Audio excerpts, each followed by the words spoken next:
Hello friends, welcome to my new vlog. यहाँ start करते हैं आज का काम।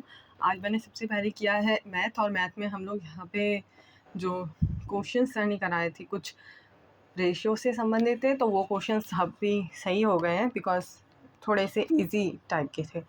और फिर सर ने एक औसत से था, एवरेज वाला चैप्टर उससे था, देन वो भी हो गया था।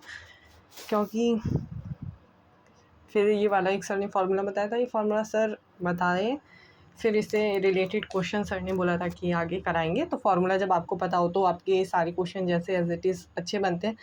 तो यहाँ पे मैंने फार्मूले को नोट किया, देन उसके बाद जो भी सर ने आंसर्स निकलवाए उनको भी धीरे धीरे करके निकाला, और सभी चीज़ें हुई। उसके बाद सारे क्वेश्चन सही ही नहीं हुए थे, कुछ गलत भी होते हैं, ऑफ कोर्स कुछ गलत हो जाते हैं और सीखने की ज़रूरत है। जैसे कि अब ये वाला गलत हो गया था, छोटी सी मिस्टेक थी और उससे पूरा क्वेश्चन गलत हो गया, पर गलती तो गलती है। यहाँ पे सर ने होमवर्क में दिया था, लेकिन इसका पूरा मेरे को स्पष्ट रूप से दिख नहीं रहा था कि इसकी क्या क्या दिखा है। मैंने एक बार कोशिश करी करने की, लेकिन मेरा आंसर नहीं आया। शायद कहीं ना कहीं कोई नंबर गलत था, इसलिए मैंने छोड़ दिया, क्योंकि होमवर्क वाला सर जो भी होगा वो कल कराएंगे। और ये लास्ट वाला था, ये मुझे थोड़ा सा आ नहीं रहा था। फिर हमने स्टार्ट कर दिया था जीएस। आज मैंने मैथ का एक ही पढ़ा, ज़्यादा टाइम नहीं था आज मेरे पास, क्योंकि नवरात्रे आने वाले हैं और घर की सफाई करनी है, तो थोड़ा सा उस टाइप भी ध्यान देना है उस तरफ, इसलिए ज़्यादा काम नहीं हो पाया आज मेरा। पर मैंने थोड़ा सा ये सोचा कि जब हम हर दिन कैसे भी करके हम खेल सकते हैं, हमें फ़ोन चलाना है, हर चीज़ हम कर सकते हैं, हर चीज़ को टाइम देते हैं, तो पढ़ाई को भी मैं थोड़ा सा तो टाइम दूँगी। इसलिए मैंने थोड़ा सा ही पढ़ा, पर पढ़ा ज़रूर। यहाँ पे हमने जीएस में करा था, तो सर ने यहाँ पे जो चीज़ें हैं वो कराई हैं। मैं बता देती हूँ आपको कुछ चीज़ें। जैसे सर ने बताया था जो सेकंड गोल में सम्मेलन है, तो हमें ये पता था कि सेकंड वाले में महात्मा गांधी जी गए थे और कांग्रेस का भी कोई प्रतिनिधित्व गया था, पर कौन गया था एग्जैक्ट वो मुझे तो नहीं पता था। वो सरोजनी नायडू गई थी महात्मा गांधी जी के साथ, वो उन्होंने कांग्रेस का प्रतिनिधित्व किया था।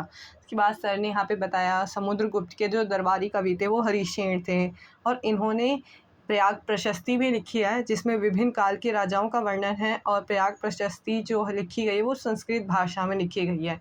तो सर ने ऐसे बहुत सारी चीज़ें बताई। आप अगर जीएस पढ़ना चाहते हैं सर से, तो एग्ज़ामपुर के एप्लीकेशन है, SSC exam by Exampur application, sorry नहीं, यूट्यूब चैनल, वहाँ से पढ़ सकते हैं।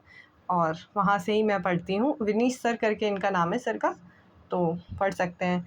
यहाँ पे सर ने एक क्वेश्चन पूछा था कि जो मुंबई के पास में थोड़ी दूर पे, समुद्र से थोड़ी दूरी पर एक द्वीप समूह है जहाँ पे कोई गुफाएं हैं, तो वो एलिफेंटा की गुफाएं हैं, वो मुझे पता था बिकॉज एलिफेंटा में मैं मुंबई मैंने घूम रखा है एक बार अच्छे से। तो हम एलिफेंटा द्वीप पे भी गए थे, वहाँ पे बहुत अच्छा था चीज़ें, तो हम लोगों ने देखी। तो वो जब प्रैक्टिकल चीज़ें होती है तो वो कभी नहीं भूल सकता इंसान, तो ये इसलिए मुझे याद है। दैट सर ने विजयनगर साम्राज्य के अंत के बारे में बताया कि तालीकोटा का युद्ध हुआ था, उससे वहाँ पे अंत हुआ था 1565 में। इसके बाद में एक अराबीडू वंश भी आया था, लेकिन वो ज़्यादा चला नहीं। उसके बाद सर ने यहाँ पे बताया कि जो नीलम संजीवा रेड्डी हैं, हमारे राष्ट्रपति तो थे, मतलब ये राष्ट्रपति थे मुझे ये पता था, और राष्ट्रपति जो थे ये मतलब कि इनके साथ में कोई खड़ा नहीं हुआ था, तो ये अकेले राष्ट्रपति उस समय बने थे बिगर मतलब कि। पर ये मतलब कि एक किसी कालखंड में ये लोकसभा के स्पीकर भी रह चुके हैं, तो ये चीज़ मुझे नहीं पता चली, मैंने नोट कर ली।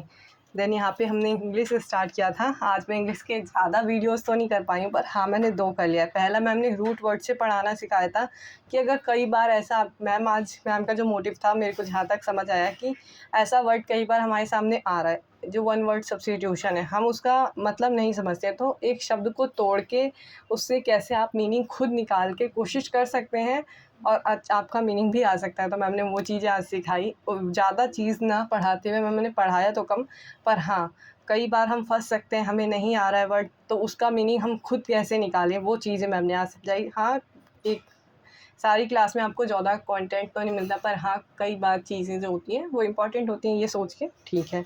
फिर हमने यहाँ पे एक वर्ड, मैम ने उसका सिनोनिम एंटोनिम करवाया था, वो सब चीज़ें मैंने यहाँ पे नोट कर ली। और यहाँ पे मैम ने आज हमारा ए पूरा ख़त्म हो चुका है, और मैम ने बी से स्टार्ट करा दिए हैं वर्ड, और आज हम यहाँ पे बी पे पहुँच गए हैं। तो आज जैसे कि आप जानते हैं ज़्यादा तो नहीं पढ़ा, पर हाँ ये है कि अगर हम हर काम को समय देते हैं तो अपनी पढ़ाई को थोड़ा-सा समय तो दे सकते हैं, क्योंकि अगर हमने रोक दी पढ़ाई तो बहुत ज़्यादा ख़राब हो जाएगा। कंसिस्टेंसी पढ़ाई में बहुत ज़्यादा इम्पोर्टेंट है, आपको बरकरार रखनी पड़ेगी। और जिसका भी आज एमटीएस का पेपर था उसका देखते हैं कैसा गया है, और मैं भी थोड़ा-सा देखूँगी अभी। और फिर मेरा जो एग्ज़ाम डेट है उस सब की चीज़ों के बारे में मैं कल बताऊँगी कि कब मेरा एग्ज़ाम डेट है, मैं आगे का क्या प्लान कर रही हूँ, कैसे पढ़ना है मुझे। Thank you for watching, keep subscribe.